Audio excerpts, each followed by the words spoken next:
What's going on, guys, and welcome back to my channel. Today we got a video that's a little different for the channel, one that I'm actually kind of scared of. Videos like these don't scare me per se, but they worry me.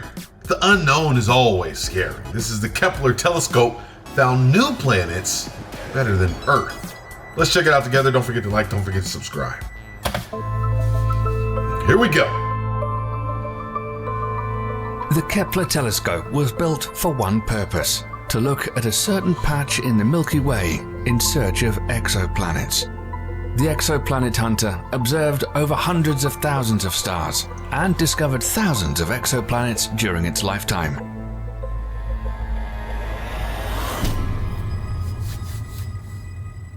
Liftoff of the Delta II rocket with Launched in 2009 as part of NASA's Discovery program, Kepler's job was to constantly scan a fixed patch of sky within our Milky Way galaxy to find planetary systems.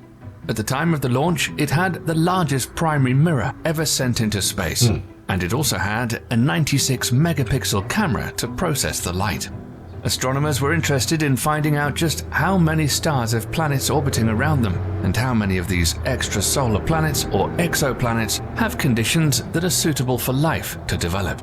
In its 9 years in space, Kepler observed 530,536 stars and confirmed the existence of 2,662 new exoplanets. That's a lot. These exoplanets are unlike anything we've ever seen in our solar system before. Most of them are significantly bigger than Earth and orbiting so close to their stars that they complete one revolution every several days. And there are some very strange worlds. Some have star-facing sides with temperatures that can melt iron, and have entire hemispheres covered with oceans of liquid molten rock. Other exoplanets the size of Jupiter orbit not one but two stars. If you were standing on the surface of one of these planets, you'd be able to see a binary sunset. But Kepler's legacy is that it successfully found Earth-sized worlds orbiting at a safe distance from their host stars inside what's known as a habitable zone, or Goldilocks zone. Goldilocks. This is where the temperatures are warm enough for water to condense on their surfaces, but not so cold that it will just freeze up entirely. Although being in this zone doesn't guarantee the existence of life, the presence of water is significant and the foundation of life as we know it. One such exoplanet discovered by Kepler that has recently generated excitement among researchers is called K2-18b. In September 2019, two scientific teams independently announced that they found signs of liquid water in the planet's atmosphere. Situated 124 light-years away from Earth, K2-18b is about 8 times the mass of Earth and 3 times as big. It orbits a main sequence red dwarf star called K2-18. A red dwarf star is the smallest, coolest star, and by far the most common type of star in the Milky Way. According to Kepler's data, astronomers estimate that 6% of red dwarf stars have an Earth-sized planet in the Goldilocks zone, at least in our neighborhood.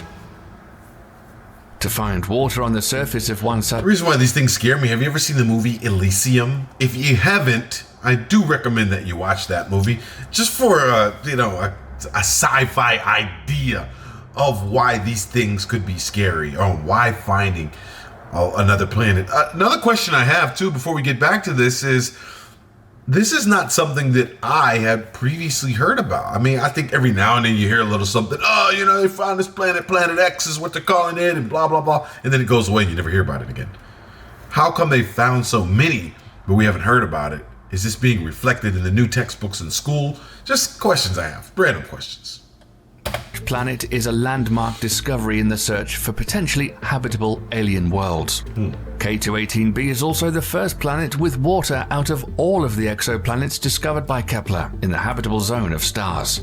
Kepler first discovered the planet in 2015, and since then its composition has been studied using other telescopes, like the Spitzer and Hubble Space Telescope.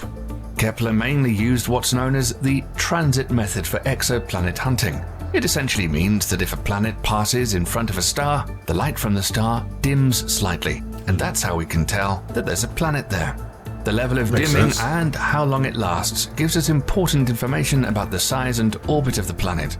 However, detecting the transit of an extrasolar planet is very challenging. For example, the diameter of Earth is only 1/109th of that of the Sun. So, for an outside observer of the solar system, the passage of Earth would dim the output of the Sun by only 0.008%. Kepler's cameras had to be sensitive enough to detect this minute change in the luminosity. It's a small change. Using the same method way back in 2014, Kepler first found a potentially habitable exoplanet. Kepler 186f ignited the imaginations of space nerds everywhere when NASA announced its discovery. Now a new study indicates the exoplanet, 500 light-years away, may also have seasons and a climate similar to our own. Oh, wow. New research out of Georgia Tech University has analyzed the planet's spin and axial tilt and found that its tilt is stable like Earth's, which makes it likely that Kepler 186f also has regular seasons and a stable climate. Similar research on the massive Kepler database is going on in research universities all across the world. In fact, in recent years, previous Kepler findings that were rejected as potential Earth-sized exoplanets due to algorithmic error are getting rediscovered. These false positives are now slowly being reanalyzed in conjunction with data from other telescopes. One such planet. So when you put all the data together, that they're going to say that they found even more planets, because these minute differences, especially as big as Earth is, as small as it appears, as they say, when it crosses in front of the sun's path, and that's how you can tell that there's something there, we may find that there's even more. And I don't know if we just haven't gotten to the part about that yet, but is there life on these planets already? If there's water, if there's seasons, then life could exist there, hypothetically. It is Kepler 1649c.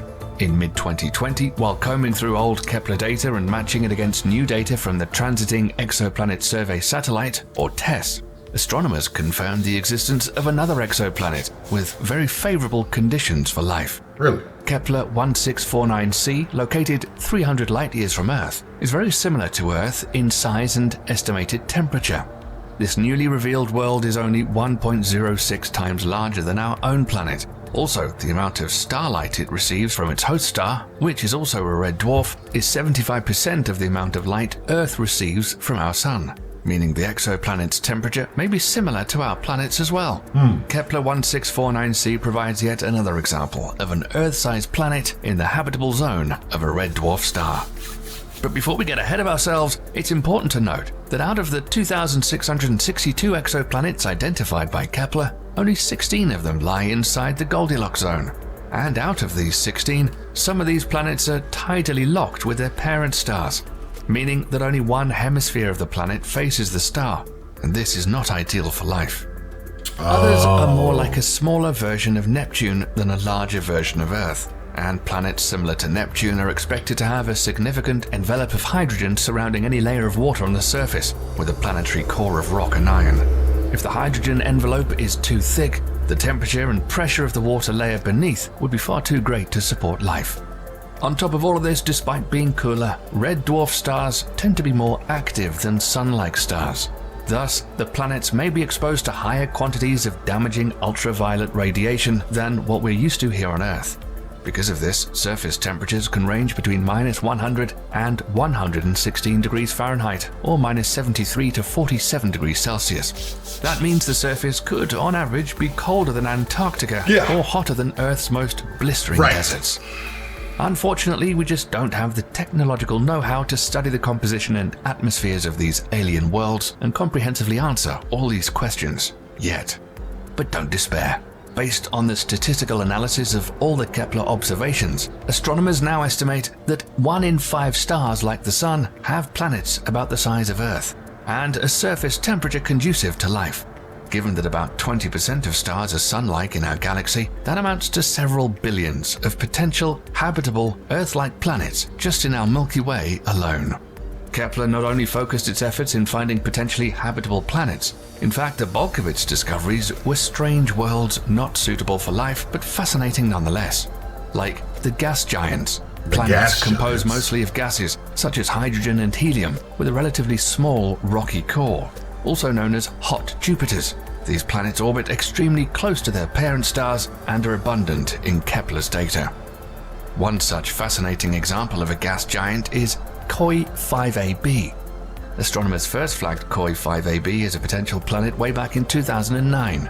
At the time, this elusive alien world was only the second planet ever found by Kepler. It slipped through the cracks a decade ago, firstly due to the enormous amount of data that Kepler generated, and secondly because astronomers noticed that the main KOI 5A star had another companion star, making analysis very difficult for them. Indeed, the KOI 5 system was even more complicated than researchers realized at the time. By 2014, scientists had determined that... So I guess the big question before this video is over is, what does all this mean to us now? What does it mean for life in the future for us? What does it mean for life in our children's future? If they say that the Earth is running out of resources, if they say that the Earth is heating up to an insane degree where we wouldn't be able to handle it anymore, will we even be able to have the capacity to move over like it's a place, you know? Because you gotta understand that I think we would have to start over from square one. I don't even think we're prepared to do that. We have to start over from scratch, nothing but just open land, and everything's already been figured out. We were born, the territories were already figured out. We already knew where the state borders were. Land was already divided. There's no new land being made. There's no new states being created. It's all already there. So they would have to do that whole part all over again. And who knows how long that would actually take.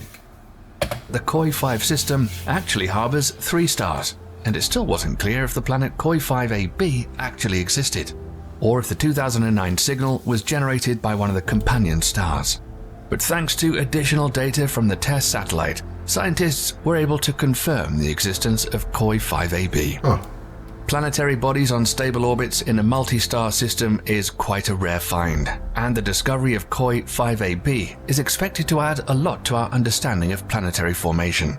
Other exoplanet types identified by Kepler include super-Earths. They're more massive than Earth, yet lighter than ice giants like Neptune and Uranus, and can be made of gas, rock, or a combination of both.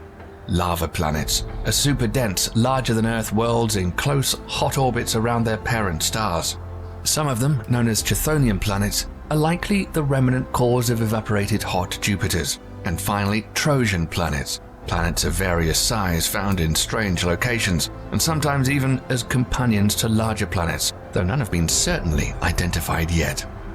Kepler was finally retired on the 30th of October 2018 as it ran out of fuel.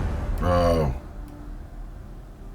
The telescope was deactivated with a good night command sent from mission control the next month. Coincidentally, Kepler's retirement fell on the 338th anniversary of Johann Kepler's death, after whom it's named. Interesting.